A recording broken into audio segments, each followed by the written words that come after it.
The world of sport has been rocked in recent weeks by a number of betting scandals. But this is nothing new.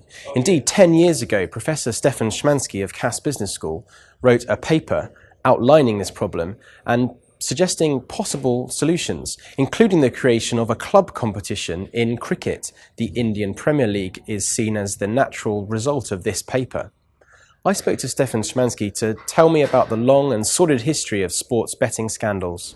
I think the first thing to say is that betting and sport have been intimately connected since their very beginning.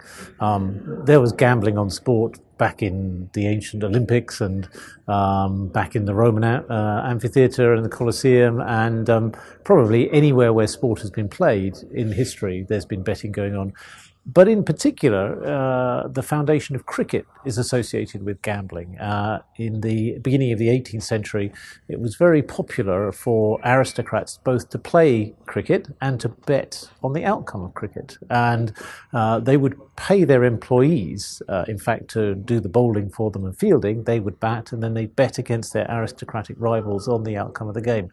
And indeed, way back in the 18th century, there were quite a few scandals associated with the outcomes of games. In fact, the most famous scandal was one where a batsman bet against a bowler, and it resulted in the end where the bowler refused to bowl the ball anywhere near the batsman, and the batsman refused to try to hit the ball at all. So in many ways, there's nothing new in the things we've been hearing recently. So, Stefan, do these betting scandals have common characteristics? There is quite a long history of betting scandals across a variety of sports, and they do tend to share some common characteristics. And really, there are two main ones that we observe. First, it often takes place where gambling is illegal. So there's quite an obvious reason for that. When gambling is legal, bookmakers have strong incentives to try and stop people from fixing games. After all, if the outcome's fixed, they may end up paying out a very large sum of money against a very low probability outcome, which could involve them in substantial financial losses. If you go through the history of the biggest match-fixing scandals, the biggest of all time was the Chicago White Sox in 1919, where they were allegedly paid to throw the World Series, and indeed it became a very famous case, and a famous player at the time, shoeless Joe Jackson, who was a great hero, was discovered to have been involved in fixing the games, and it came with the famous quote, "Say it ain't so, Joe," was one of the fans said to him. He was so appalled that he could have been involved. But in that case, again, the players in that match-fixing scandal were being paid remarkably low salaries, even by the standards of the time, for what they were doing. And most of the money in baseball was going to the owners. And in particular, the owner of the White Sox, a guy called Charles Comiskey, was notoriously mean in paying his players.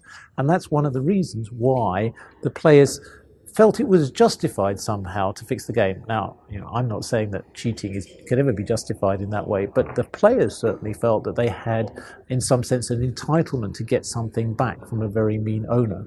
And the Pakistan players are some of the lowest paid international cricketers in the world. So, for example, even the very top players, the elite 6 or 7 players who in the Pakistan squad who are on the highest wages, they make about £2,000 a month. A little bit less than £2,000 a month in salaries for playing at the top level of international cricket. They get appearance fees which maybe double that income, but again, that's really a very small salary compared to the amount of income being generated, again, by the sale of broadcasting rights and so forth, and ticket sales for Pakistan games. And Mohammed Amir, the 18-year-old who's at the centre of the scandal, he actually was being paid even less than this. So it's easy to see how in those conditions players will get involved in match fixing. Whereas when you look at something like, say, the Premier League, where the players are paid millions, they're not going to accept a bribe of a few, even 10, 20, $50,000 to fix a game because, I mean, there's too much at stake for them to get involved in. A lot of people are citing the lack of regulation in cricket, particularly around sports agents and advisors, as a real root problem for betting scandals like the Pakistan case.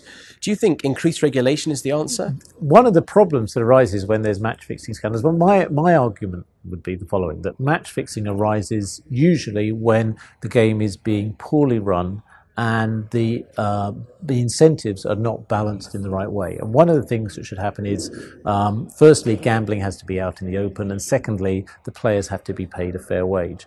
Now, the problem comes when people are resistant to bringing those kind of changes around, and therefore they look for some other way to control it. And so they start to talk about regulation, tighter control.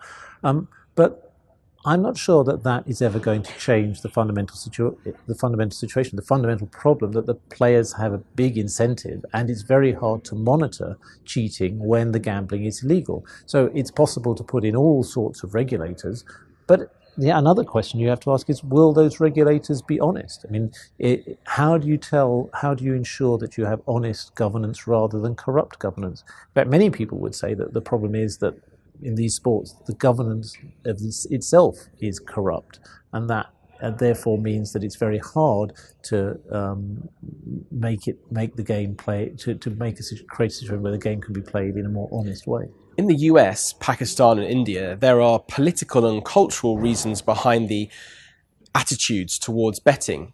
Do you think these are insurmountable problems? Well, I think it's a real problem because I think culturally it's gambling is seen as being unacceptable. Again, similar problem in the United States. It may well be that as markets become more open and as the power of the internet becomes greater and greater, that governments might finally try to accept that gambling will exist. And indeed, they could make a huge step. Even if gambling was fairly tightly regulated in these countries, legalization would still be far better than the current situation.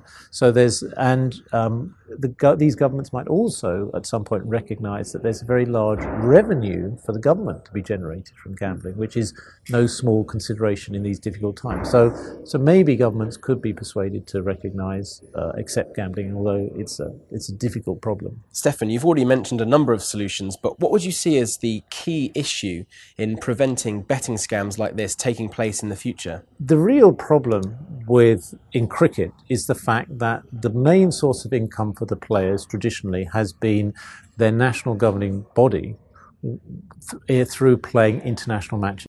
And that means that the players have no alternatives as to who they can play for. So if I'm a Pakistan player and I'm not happy with what I'm offered, the money I'm offered by the Pakistan Cricket Board, I can't go to India and say, oh, I'll become an Indian now, or they can't go to England or become English now. Okay, we know there are a few examples at the margin, like Kevin Peterson maybe, who've switched allegiances, but that's really very rare and quite difficult to do.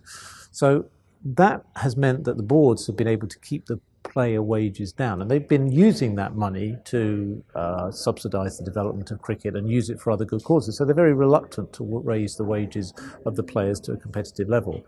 Now, this, of course, was so there were major cricket scandals at the end of the 1990s, and at that time I wrote a paper with a couple of colleagues, Steve Ross and Ian Preston, where we suggested that the solution to this really was to create a competitive and attractive club competition which would involve clubs that would compete to pay salaries to the players, rather than like they do in football, which would then mean that the players would no longer be as susceptible, if you like, to match fixing and to bribery from match fixers.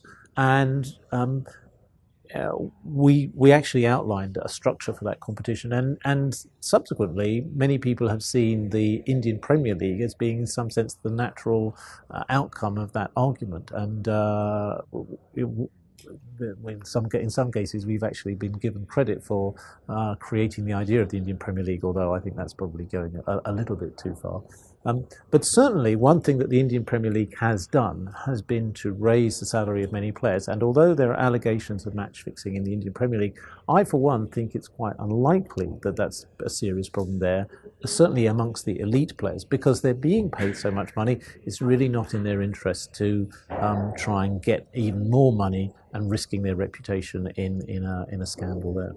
Stefan Szymanski, thank you very much.